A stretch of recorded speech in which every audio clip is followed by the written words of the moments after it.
Assalamualaikum warahmatullahi wabarakatuh. Kali ini kita akan membahas tentang senyawa marker sebagai kelanjutan materi kuliah yang sebelumnya. Pada kontrol kualitas produk herbal, senyawa marker ini masuk dalam kategori compound oriented base, atau maksudnya adalah kontrol kualitas berdasarkan komponen senyawa tertentu. Pada proses produksi obat fitofarmaka, semua tahapan mengikuti pedoman atau guideline. Mulai dari tahap pengadaan bahan baku, pembuatan ekstrak, formulasi, sampai pada finish product atau produk jadi. Pedoman atau guideline ini dimaksudkan untuk dapat menjamin mutu produk yang dihasilkan. Kalau kita lihat dari gambar ini, pada proses penyiapan atau produksi bahan baku, guideline yang digunakan adalah GAP atau Good Agricultural Practices.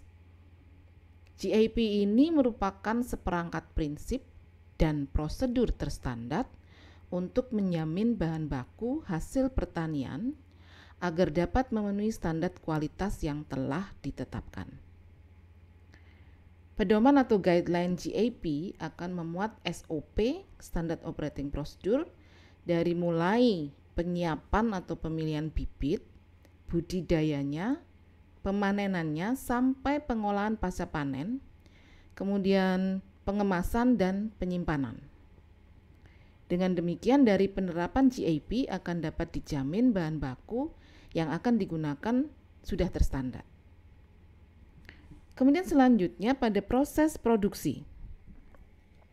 Pedoman yang digunakan adalah GMP, Good Manufacturing Practices, atau untuk Indonesia kita gunakan CPOTB.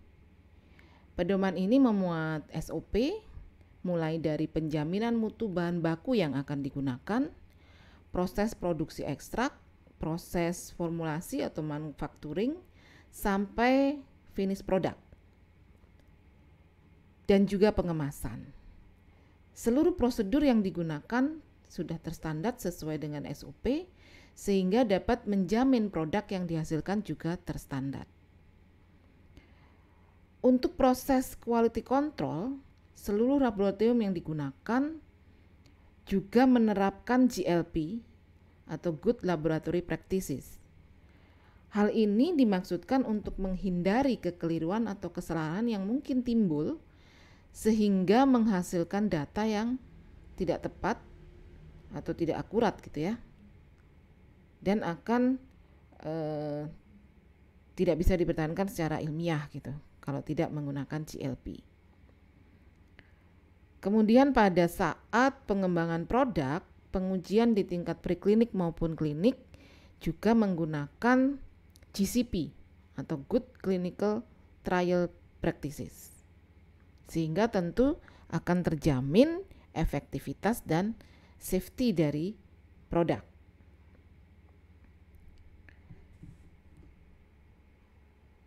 Penerapan guideline tersebut tentu digunakan untuk penjaminan mutu yang merupakan tanggung jawab dari produsen untuk menghasilkan produk yang berkualitas, efektif, dan aman.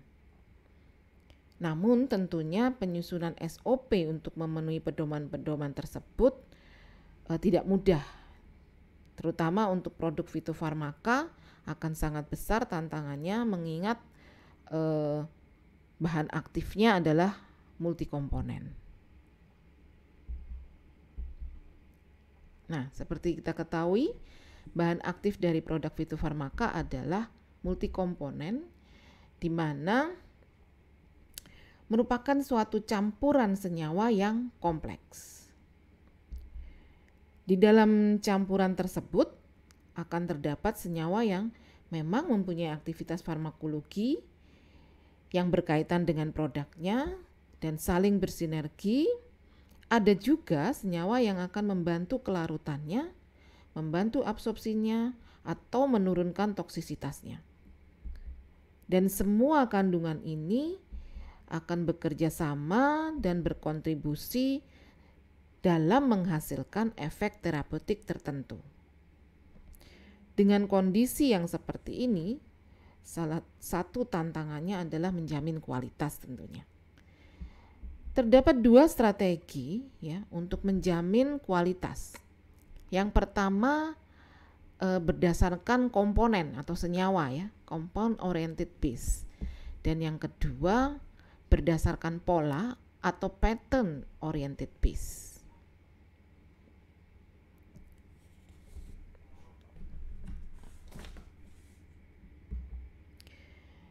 Jadi ada dua strategi ya untuk menjamin ya kualitas dari fitofarmaceutical atau produk fitofarmaka. Yang pertama tentunya tadi ya berdasarkan senyawa, dan yang kedua berdasarkan pola. Strategi yang berdasarkan senyawa biasanya targetnya adalah komponen tertentu dengan sifat yang sudah diketahui.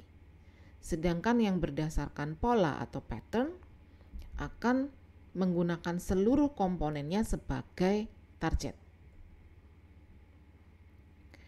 Untuk yang komponen base itu kita kenal sebagai marker compound. Sedangkan yang untuk pattern base kita kenal sebagai metabolit fingerprinting atau profile metabolit.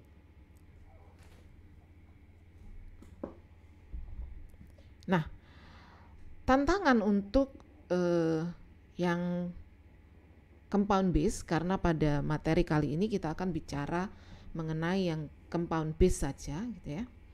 Yang pertama adalah hanya sangat sedikit gitu ya senyawa marker yang terdapat dalam farmakope.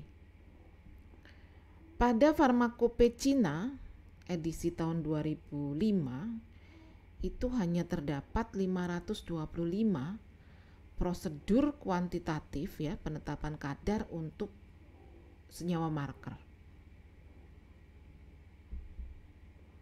yang dapat digunakan untuk bahan baku, untuk ekstrak dan untuk produk gitu ya. Jadi hanya 525 saja dari sekian banyak produk, sekian banyak tanaman, tentu ini sangat tidak mencukupi gitu ya.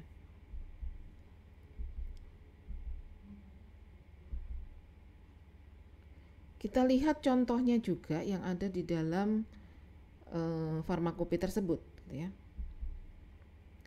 Nah, ada Flos lonicerae atau yang dikenal dengan Jinhua dan Flos chrysanthemi yang dikenal dengan Juhua.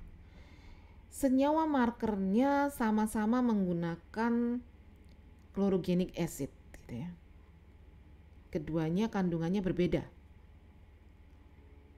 Nah, ini tentunya akan menimbulkan problem apabila berada di dalam formula campuran, ya. Nah, ini yang berikutnya contoh kalau produk ya. Anda tentu mengenal Fufang, ya, Fufang Dasendiwan. Itu banyak digunakan selama pandemi kemarin, ya. Produk ini dikenal mengobati penyakit jantung koroner, terutama bila ada penyumbatan pembuluh darah. Karena diketahui kemarin COVID juga mengarah pada terjadinya kondisi seperti ini, maka produk ini sangat dikenal pada saat pandemi kemarin. Produk ini terdiri dari 3 herbal, gitu ya. Yang pertama adalah Dansen atau Radic salviae, yang kedua adalah Sanshi, yaitu Radic noto ginseng dan Borneol.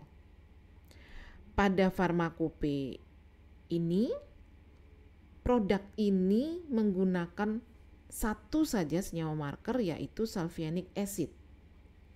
Nah, tentunya ini juga problem gitu ya, 3 herbal tapi menggunakan satu saja senyawa markernya. Tentu untuk mengatakan atau menjamin kualitas dari produk menjadi sulit karena hanya satu senyawa marker untuk 3 herbal yang ada di dalamnya.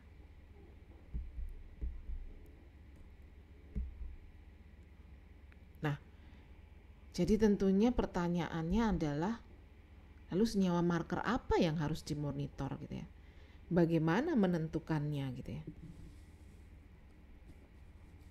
Nah, hal ini tentunya kita harus mengenal dulu apa yang dimaksud dengan senyawa marker.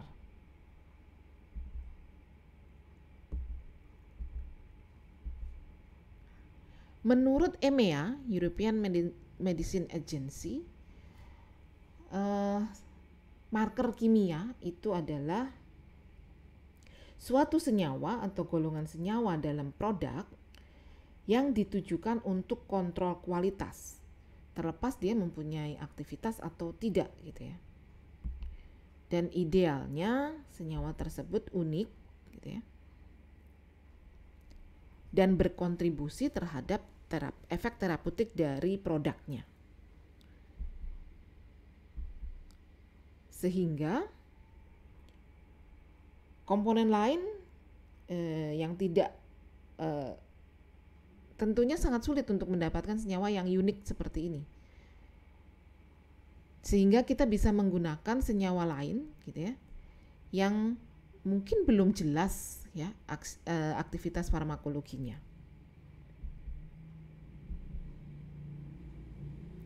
Nah, dari sini EMEA ini berarti membagi dua gitu ya, senyawa marker kimia. Satu adalah analytical marker, di mana senyawa atau golongan senyawa itu hanya digunakan untuk tujuan analisis, dan yang kedua adalah marker aktif, di mana senyawa tersebut berkontribusi terhadap efek terapeutik dari produknya.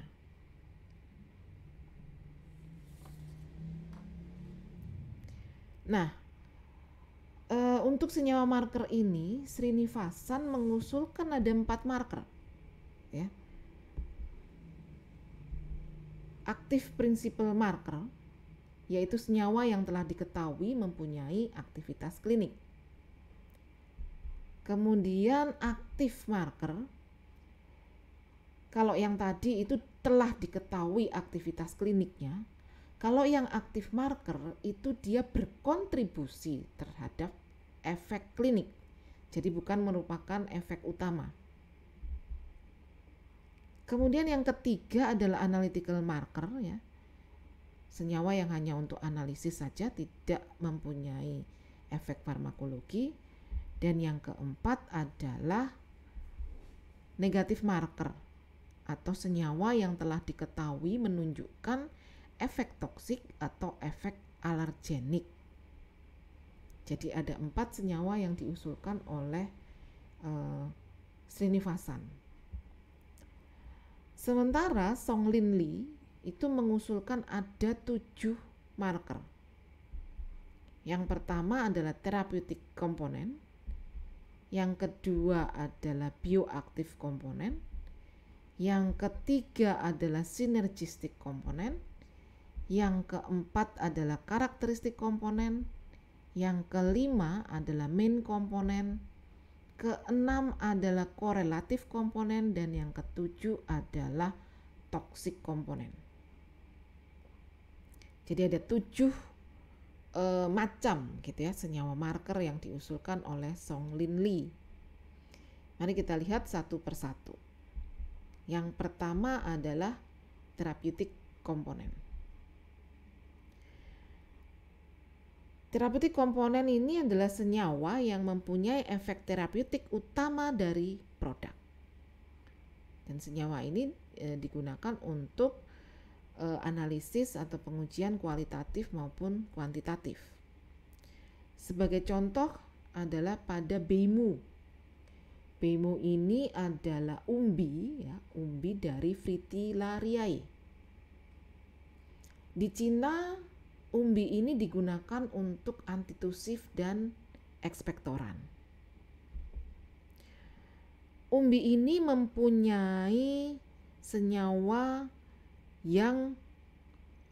major gitu ya, yang mempunyai efek antitusif, yaitu senyawa alkaloid, isosteroidal alkaloid, virtisin, vertisinon, dan imperialin. Nah, jadi ketiga senyawa inilah yang menjadi senyawa marker terapeutik untuk umbi fritillariae. Yang kedua yaitu bioaktif komponen. Jadi di bioaktif komponen ini ada beberapa komponen yang punya struktur berbeda. Nah, ketika bersama-sama ya, kombinasi dari beberapa senyawa ini berkontribusi terhadap efek terapeutiknya. Ya, jadi mereka harus bersama berkontribusi terhadap efek terapeutiknya. Bukan efek utama, tapi mempunyai kontribusi. Baik, kita lihat contohnya pada radix astragali. Ya, di Cina digunakan untuk memperkuat qi, ya, memperkuat qi. Tanaman ini mempunyai kandungan isoflavonoid, saponin dan polisakarida. Ya. Senyawa-senyawa ini menunjukkan aktivitas pada sistem imun. Nah, tanaman-tanaman ini secara simultan gitu ya, digunakan sebagai marker untuk evaluasi dari kualitas radix astragali. Jadi digunakan tidak hanya satu senyawa markernya, tapi secara simultan ketiga golongan senyawa ini. Baik, yang ketiga adalah sinergistik komponen. Jadi komponen ini sebenarnya tidak berkontribusi langsung terhadap efek terapeutiknya. Dan dia mungkin tidak mempunyai aktivitas yang berhubungan secara langsung terhadap terapeutik produknya. Namun keberadaannya dapat meningkatkan efek terapeutik dari produknya. Baik, kita lihat contohnya pada Hypericum perforatum yang digunakan sebagai antidepresan, dikenal dengan nama St. John's wort. Nah, produk ini mempunyai kandungan naftodiantron, hiperisin dan hiperforin ya, sebagai major komponen. Ya. Namun sebenarnya yang punya aktivitas antidepresan adalah rutin. Ya, yang punya aktivitas antidepresan adalah rutin. Namun rutin sendiri kalau dibandingkan dengan ekstraknya gitu ya, aktivitasnya lebih kecil. Ekstraknya lebih besar aktivitasnya karena adanya ketiga senyawa ini. Jadi mereka akan bergabung gitu ya untuk meningkatkan aktivitas dari produknya.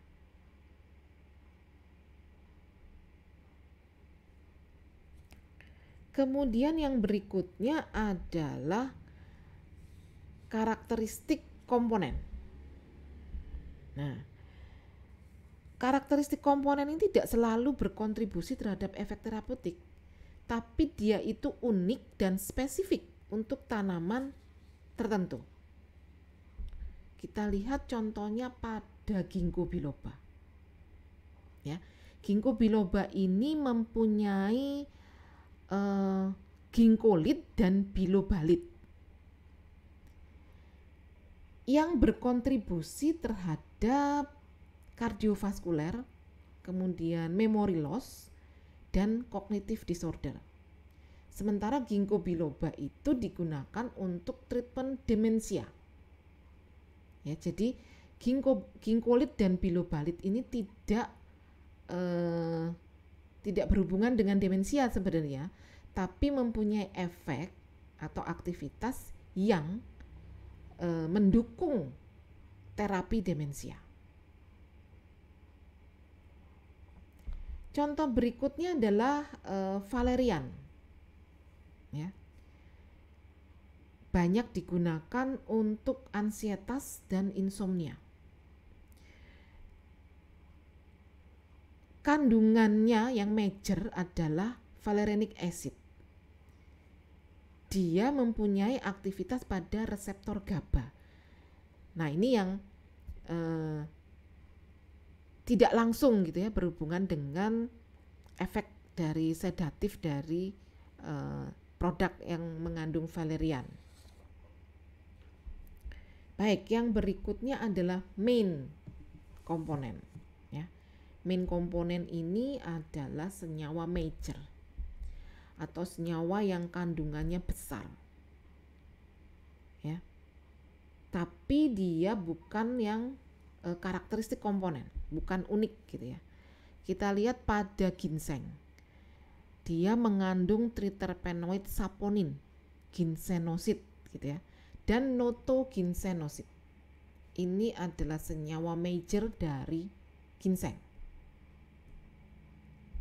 Kemudian yang berikutnya adalah Herba epimedii gitu ya. Dia mempunyai senyawa major flavonoid yaitu epimedin dan ikariin. Ya, ini senyawa majornya. Kemudian yang berikutnya adalah korelatif komponen, di mana ini mempunyai korelasi dengan senyawa lain yang mungkin awalnya tidak ada, kemudian karena adanya reaksi enzimatis dia muncul, gitu ya. Bisa jadi dia adalah prekursor atau produk atau metabolit. Ya. Kita lihat contohnya pada Fructus soraleae atau dikenal dengan bukuchi. Nah, senyawa soralen dan isosoralen ya yang ada pada buah soraleae ini merupakan hasil reaksi enzimatis dari glikosidanya. Ya. Awalnya tidak ada, setelah ada reaksi enzimatis glikosidanya pecah menjadi aglikonnya, yaitu senyawa soralen dan isosoralen. Yang berikutnya adalah yang terakhir, toksik komponen. Jadi senyawa ini diketahui dari empirical data maupun dari studi ilmiah adanya senyawa toksik pada tanaman tertentu. Contohnya pada Radish aristolochiae fangsi, gitu ya. Ini mengandung Radish ini dilarang gitu ya di Cina sejak tahun 2004 karena mengandung aristolochic acid dan pyrrolizidin alkaloid yang nefrotoksik dan hepatotoksik. Ya. Jadi memang tidak semua tanaman akan diketemukan adanya senyawa toksik gitu ya. Hanya beberapa tanaman yang telah diketahui sehingga pada produknya harus ditentukan adanya marker toksik pada produk yang menggunakan tanaman tersebut. Nah, ini adalah berbagai jenis marker ya. Sehingga kalau dilihat tentunya tantangan yang dihadapi pada penerapan marker ini adalah yang pertama, apakah ada senyawa marker standarnya? Ya. Apakah tersedia di pasaran yang bisa digunakan untuk penetapan kadar pada kontrol kualitas, gitu ya? Karena kalau mengisolasi sendiri industri itu sangat tidak memungkinkan, gitu ya. Jadi kalau dia tidak available standar markernya tentu sangat sulit dia dijadikan senyawa marker. Yang kedua, apabila ada standarnya, apakah cukup murni gitu ya, sehingga bisa dijadikan standar pada kontrol kualitas. Karena seringkali banyak senyawa yang secara struktur itu mirip, sehingga sangat sulit untuk dipisahkan. Nah, ini tentu akan mempengaruhi kemurnian dari senyawa yang akan digunakan sebagai standar. Yang berikutnya adalah apakah senyawa tersebut stabil, gitu ya. Proses pada penetapan kadar itu memerlukan waktu, gitu ya. Sehingga apabila senyawa tersebut tidak stabil, tentu akan sangat menyulitkan untuk diterapkan pada kontrol kualitas, gitu ya, dari produk. Termasuk contohnya adalah kurkumin. Kurkumin itu sebenarnya sangat tidak stabil, gitu ya. Sehingga standar yang ada itu kemurniannya hanya kurang lebih 70%. Yang berikutnya adalah apakah sudah ada metode yang valid yang dapat digunakan untuk analisis baik kualitatif maupun kuantitatif. Karena kalau harus mengembangkan metode baru, berarti harus melalui tahap validasi metode terlebih dahulu sebelum bisa digunakan, gitu ya. Dan yang terakhir, apakah cukup, gitu ya, kadarnya untuk ditetapkan, sehingga bisa mendapatkan suatu metode untuk preparasi sampelnya. Karena seringkali kadarnya itu cukup kecil sehingga preparasi sampelnya juga sulit, gitu ya. Nah, dari sini ada karakteristik ideal, gitu ya, sebenarnya untuk marker. Pertama, tentunya dia unik dan spesifik, gitu ya. Karena dia akan berkorelasi terhadap tanamannya, gitu ya. Jadi yang unik dan spesifik itu bisa satu tanaman satu marker, itu idealnya begitu, gitu ya. Kemudian dia berada dalam jumlah yang berkorelasi terhadap efek terapeutik. Misalnya begini, kalau dia kadarnya 10 mg, efek terapeutiknya akan terpenuhi. Tapi kalau kurang dari 10 mg, efek terapeutiknya tidak terpenuhi. Ya, jadi harus berkorelasi terhadap jumlah senyawa markernya, berkorelasi terhadap efek terapeutiknya. Nah, ini karakteristik yang ideal, gitu ya. Tentunya yang ideal seperti itu. Baik, kita akan melihat, gitu ya, aplikasi dari senyawa marker ini. Senyawa marker ini dapat digunakan untuk apa saja, gitu ya. Yang pertama adalah untuk mengidentifikasi adanya adulteration. Adulteration ini adalah pemalsuan, gitu ya. Jadi kalau markernya tadi bersifat unik dan spesifik, maka kalau terjadi pemalsuan, gitu ya, itu akan bisa terdeteksi. Maka tadi salah satu karakteristik ideal dia harus unik dan spesifik, walaupun sangat sulit untuk memenuhi ini, gitu ya.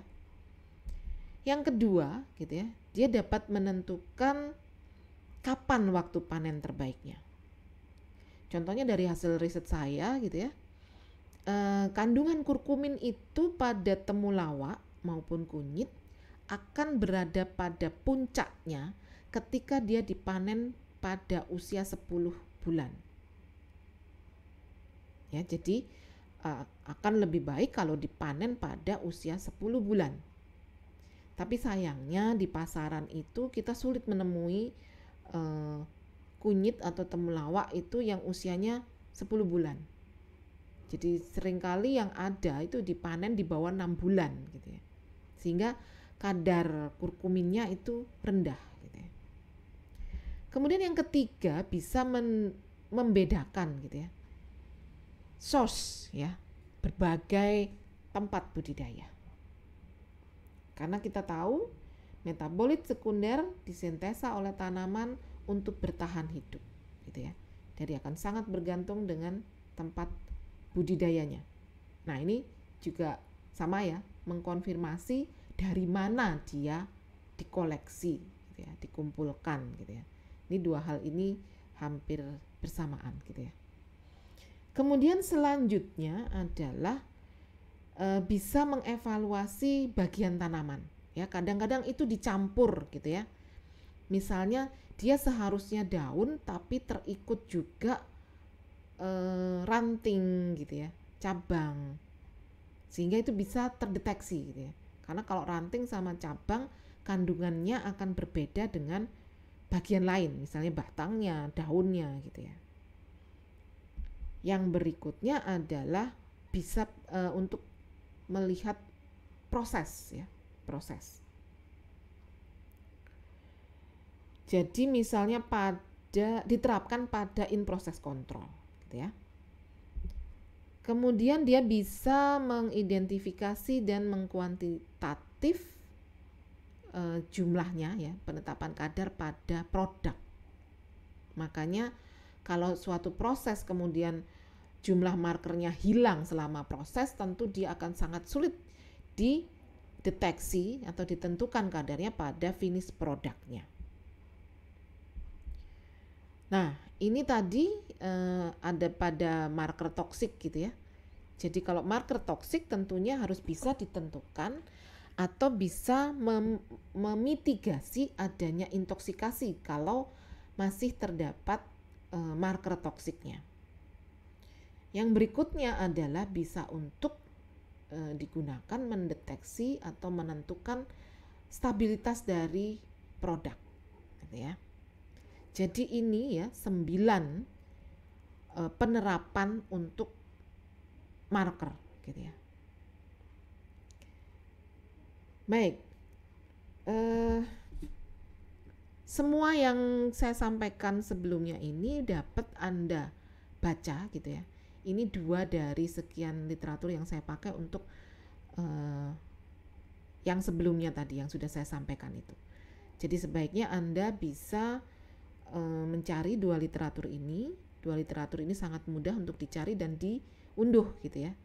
Sehingga sebaiknya Anda juga membaca langsung minimal 2 artikel ini untuk bisa lebih memahami apa yang sudah saya sampaikan tadi.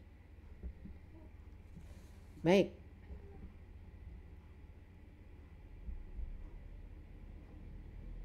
Nah, untuk menjawab tantangan tadi, tentu tantangan terbesar adalah pertanyaannya begini.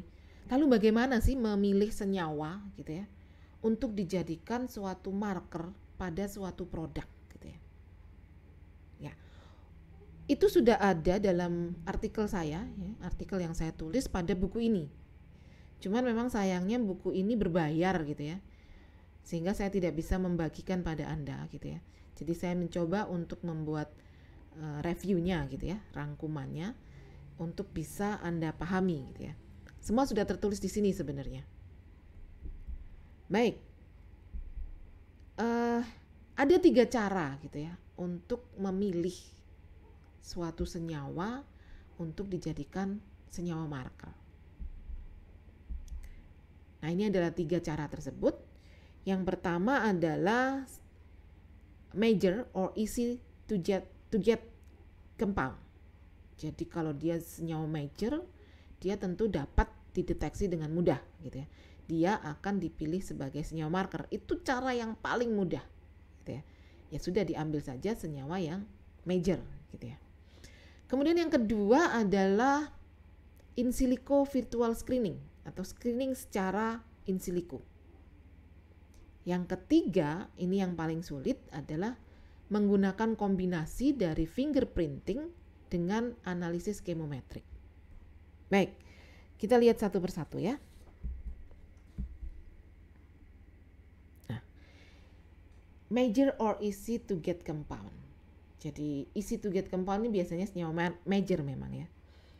Baik, kita lihat ya. Karena biasanya kalau dia kadarnya besar berarti kontribusi terhadap efek terapeutik itu juga besar gitu ya. Itu dasar berpikirnya. Kita lihat di sini di kencur gitu ya, Kampferia galanga. ada senyawa EPMS atau etil parametoksisinamat. Dia kadarnya minimal 14,54%. Ini minimal. Bahkan ada yang sampai 50% gitu ya. Karena dia memang kadarnya sangat besar. Kalau kita mengekstraksi gitu ya dengan etanol, kemudian etanolnya kita uapkan, dia akan dengan cepat mengkristal gitu ya senyawa ini. Ya. Sehingga diisolasi pun juga sangat mudah. Jadi tentu kita gunakan saja dia sebagai senyawa marker gitu ya. Karena dia major compound. Mudah untuk dideteksi. Mudah juga untuk ditentukan kadarnya. Yang kedua contohnya adalah senyawa andrografolit pada Andrographis paniculata atau Sambiloto gitu ya. Ini juga sama, kadarnya cukup besar ya, 10,82%. Ini kalau kita melakukan ekstraksi bertingkat gitu ya, pada fraksi yang semipolar atau fraksi etil astat itu kita uapkan, kita akan langsung dapat kristalnya gitu ya. Jadi hampir sama dengan EPMS tadi. Jadi ini adalah senyawa major pada Sambiloto. Sehingga tadi ya kita pilih saja senyawa ini sebagai senyawa marker. Itu yang paling mudah untuk memilih marker gitu ya. Yang kedua adalah screening in silico. Riset tentang screening in silico ini banyak dilakukan pada saat pandemi kemarin gitu ya. Jadi banyak sekali senyawa yang diketemukan gitu ya, mempunyai aktivitas antivirus COVID ya, dengan cara in silico seperti ini. Senyawa untuk antivirus COVID, senyawa untuk imunostimulan gitu ya, banyak ditemukan dengan riset screening in silico seperti ini. Ya. Nah ini ya, ada drug targetnya, kemudian dilakukan tahapan seperti penentuan virtual target gitu ya dengan pharmacophore teori, kemudian dilakukan validasi untuk mencari similarity-nya, kemudian juga untuk selanjutnya dilakukan docking ya untuk melihat mekanisme of aksi, kemudian atmenya gitu ya dari senyawa target tersebut ya. Salah satu contoh gitu ya. Nah, ini salah satu contoh dari hasil screening in silico diperoleh 6 senyawa yang berkorelasi terhadap penghambatan pertumbuhan Mycobacterium tuberculosis. Dari temulawak ya, Curcuma santoriza, kemudian dari asam Tamarindus indica, dari jeruk nipis Citrus aurantifolia, dan dari jahe merah Zingiber officinale varubrum. Keenam senyawa tersebut adalah kurkumin, dimetoxikurkumin, 8 gingerol, fitol, oleic acid, dan linoleic acid ya. Jadi dari 6 senyawa ini diperoleh dari screening in silico ya, 6 senyawa ini. Nah, 6 senyawa ini bisa digunakan sebagai marker untuk tanaman-tanaman tersebut ya. Baik, yang berikutnya adalah yang cukup sulit gitu ya, menggunakan kombinasi dari fingerprinting dan analisis chemometrik. Saya memberikan contoh dari hasil disertasi saya 15 tahun yang lalu ya. Nah, ini riset mengenai ekstrak daun jambu biji untuk produk demam berdarah yang produknya sekarang sudah beredar gitu ya. Anda mungkin mengenal CDE gitu ya, produk CDE untuk demam berdarah. Nah, itu hasil dari riset saya 15 tahun yang lalu gitu ya.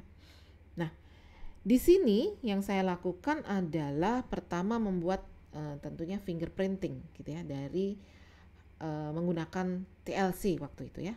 Kita gunakan TLC, ini fingerprintingnya. Kemudian dari ekstrak-ekstrak itu kita lakukan uji aktivitas gitu ya. Uji aktivitas untuk demam berdarah pada beberapa parameter gitu ya. Kemudian dari sini dikombinasikan dengan partial least square, ya. Ini chemometric analisisnya menggunakan partial least square. Kita akan memperoleh yang seperti ini. Ini masih proses pada pengelompokan gitu ya. Ini masih diferensiasi pengelompokan dari senyawa-senyawa yang hasil fingerprinting. Kemudian ketika dikorelasikan akan diketemukan seperti ini, ya. Ada korelasi ini ya, korelasi terhadap ini adalah senyawa-senyawa dan ini adalah aktivitasnya. Ada senyawa yang berkorelasi, kita lihat lebih besar pada slide berikut. Nah, ini kalau Anda lihat di sini ada aktivitas permeabilitas vaskular, kemudian ada aktivitas untuk megakariosit. Dan ini adalah senyawa yang berkorelasi. Jadi ini adalah kombinasi dari tadi ya, fingerprinting dan analisis chemometricnya menggunakan partial least square. Nah, kita lihat, kita ketahui bahwa pada demam berdarah, pada saat penderita mengalami shock, gitu ya, itu terjadi peningkatan permeabilitas vaskular. Dan pada awal tentu terjadi penurunan jumlah trombosit gitu ya. Jadi dua aktivitas ini menjadi krusial pada terapi demam berdarah. Nah, ini kemudian dikorelasikan terhadap senyawa-senyawa yang diperoleh dari hasil fingerprinting. Nah, ini ada senyawa quercetin dan ada senyawa tanin gitu ya. Ini asam galat yang berkorelasi terhadap dua aktivitas ini. Jadi dengan mengkombinasikan fingerprinting dan analisis chemometrik, kita bisa mengetahui senyawa yang berkontribusi atau berkorelasi terhadap aktivitas tertentu. Nah, senyawa inilah yang akan kita pilih sebagai senyawa marker untuk produk ini gitu ya, produk ini. Baik, tentunya gitu ya, dengan 3 cara tersebut gitu ya, kita bisa menyimpulkan gitu ya bahwa senyawa marker itu akan sangat berkaitan dengan target terapi dari suatu produk. Sehingga tentunya satu tanaman yang sama kalau dibuat untuk target terapi yang berbeda bisa mempunyai senyawa marker yang berbeda. Misalnya temulawak gitu ya. Tidak selalu senyawa markernya itu kurkumin, bisa juga menggunakan senyawa lain misalnya santorizol gitu ya. Itu harus bisa dipahami gitu ya. Kemudian baik, kita lanjutkan. Nah, ini kalau kita kembali pada tantangan yang harus dihadapi pada finish product untuk produk herbal medicine atau fitofarmaka gitu ya. Ada 2 kondisi yang menyulitkan gitu ya, atau yang menjadi tantangan. Yang pertama adalah kandungan multikomponen yang kompleks dan tidak diketahui dengan pasti kandungannya apa saja. Jadi sudah dia multikomponen, kompleks dan tidak diketahui dengan pasti. Itu tantangan pertama. Tantangan yang kedua adalah komposisinya bervariasi gitu ya. Komposisinya bervariasi. Kenapa? Karena bahan bakunya juga bervariasi gitu ya. Karena balik lagi kita ketahui bahwa metabolit sekunder itu disintesa berdasar untuk bertahan hidup. Jadi sangat bergantung pada tempat tumbuh gitu ya. Proses panen, kemudian proses pasca panen, sehingga komposisi dari kandungan yang kompleks tadi, yang multikomponen tadi sangat bervariasi. 2 hal ini menjadi tantangan yang sangat besar untuk menjamin kualitas dari produk fitofarmaka. Nah, selain itu kita juga melihat bahwa pada formula fitofarmaka ada yang hanya mengandung single herb, ada yang mengandung banyak herbs ya, multi herbs. Pada single herb tentu lebih mudah gitu ya untuk menentukan senyawa markernya. Walaupun tidak semudah yang kita bayangkan gitu ya. Tapi tentunya yang multi herb akan lebih sulit lagi gitu ya. Karena lebih kompleks. Satu single herb sudah sulit, apalagi yang multi herb. Tentu tidak hanya menggunakan pendekatan marker ya, compound, tapi juga pattern.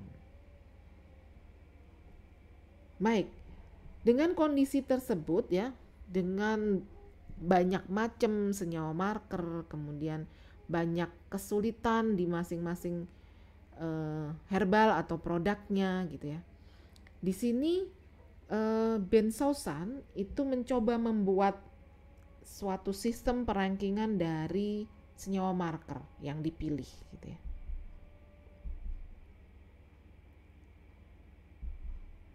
Jadi dia membuat herbal marker ranking system atau disebut HerbMars gitu ya, yang meranking gitu ya, meranking tingkatan marker yang ada. Nah, kalau kita lihat di sini, ranking pertama adalah ranking X gitu ya. Ranking X ini untuk senyawa marker yang belum ada data sama sekali ya, apalagi data bioaktivitasnya, nggak ada sama sekali. Jadi asal aja untuk tanaman ini kita gunakan ini saja gitu ya. Asal gitu ya. Pokoknya ada markernya lah gitu. Ini rankingnya X gitu ya. Kemudian sedikit lagi naik, rankingnya ada ranking 0 gitu ya. Ini untuk marker yang senyawanya itu tidak ada hubungannya dengan indikasi dari produknya. Ya. Juga tidak ada senyawa standar yang dapat digunakan. Nah, ini ranking marker seperti ini ranking 0 gitu ya. Untuk ranking 1 ya, marker yang apabila senyawanya itu bioaktivitasnya tidak langsung berkorelasi dengan indikasi dari produknya gitu ya. Dan tidak didukung oleh data empiris ya dari senyawa tersebut. Begitu juga kandungan senyawanya ini sangat kecil untuk bisa ditentukan. Nah, marker yang seperti ini tuh ranking 1 gitu ya. Kemudian untuk ranking 2 gitu ya. Nah, ini udah mulai dia boleh senyawa major atau minor gitu ya. Yang senyawanya diketahui punya korelasi terhadap simptom ya. Simptom dari target terapi dari produknya gitu ya. Kemudian dia juga didukung data empiris ya. Dari tadi ya dia bisa berkorelasi dengan simptom tuh ada data empirisnya. Kandungannya 5 sampai 50 mikrogram per gram dari finish produknya. Ya, cukup kecil ini. Bisa ditetapkan tapi cukup sulit gitu ya. Nah, untuk ranking ketiga ya, ranking 3 itu marker yang senyawanya bisa major, bisa minor, yang sudah diketahui senyawa tersebut berkorelasi terhadap indikasi dari produknya. Kemudian bisa diketemukan paling tidak ada satu data pendukung gitu ya untuk studi aktivitasnya dan didukung data empirical. Kandungannya lebih dari 50 mikrogram ya. Lumayan ya, cukup besar untuk ditentukan. Kemudian ranking 4 gitu ya. Senyawa marker yang senyawa aktifnya senyawanya punya bioaktivitas yang berkorelasi terhadap target terapi dari produk dan punya minimal lebih dari 2 gitu ya. Data atau literatur yang sudah membuktikan itu. Kemudian juga kadarnya cukup tinggi gitu ya pada finish produk. Jadi mudah untuk ditentukan. Ranking kelima gitu ya. Ranking kelima ini tentunya yang ideal sekali gitu ya. Berkorelasi hampir sama dengan yang ranking 4, tapi di ranking 5 ini metabolitnya bahkan sudah diketahui. Gitu ya. Jadi akan sangat mudah untuk clinical datanya nanti. Nah, tentu diharapkan adalah marker yang ranking 3 sampai 5 gitu ya. Itu yang diharapkan gitu ya. Kita menemukan senyawa yang sebagai senyawa marker yang ranking 3 sampai 5 ini. Ya, itu yang ideal. Baik. Selain itu ya, selain benzosan juga ada liu ya. Liu itu mengusulkan gitu ya, apa yang disebut sebagai Q marker. Nah, Q markernya liu ini hampir sama dengan yang saya lakukan gitu ya, dengan mengkombinasikan antara fingerprinting dengan aktivitas farmakologinya. Jadi Q marker liu ini sama dengan apa yang sudah saya lakukan 15 tahun yang lalu gitu ya. Kalau Liu mengusulkan pada 2017, saya sudah menyelesaikannya 15 tahun yang lalu pada 2010 ya, pada disertasi saya. Nah, apa yang dimaksud dengan Q marker? Persyaratannya adalah seperti ini ya, Q marker yang diusulkan Liu. Nah, dia harus ada pada bahan baku sampai finish produknya. Dia harus bisa ditentukan kadarnya. Ya, harus bisa dianalisis baik kualitatif maupun kuantitatif. Harus berkorelasi dengan efek terapeutiknya, ya. Dan dia harus dapat terlacak atau traceable ya dari raw material sampai finish product. Artinya dia tidak hilang pada proses produksi. Ya. Tentunya memenuhi persyaratan yang diusulkan oleh benzosan maupun Liu ini tidak mudah gitu ya. Riset yang saya lakukan itu 7 tahun ya untuk mendapatkan marker dari produk daun jambu biji untuk demam berdarah ya. Jadi cukup lama untuk bisa menentukan marker seperti yang dilakukan oleh Liu ya, Q marker untuk produk demam berdarah dari daun jambu biji. Ya, baik, beberapa literatur ya yang mengenai ranking marker maupun Q marker yang diusulkan Liu itu ada di 4 publikasi ini. Ya, publikasi ini bisa Anda cari dan Anda unduh dan sebaiknya Anda baca langsung. Gitu ya, tidak hanya dari PPT yang saya berikan ini. Baik, saya harap dengan materi ini Anda sudah bisa memahami ya mengenai marker, mengenai bagaimana menentukan marker dan kriteria marker yang ideal gitu ya. Sekian untuk materi marker. Wassalamualaikum warahmatullahi wabarakatuh.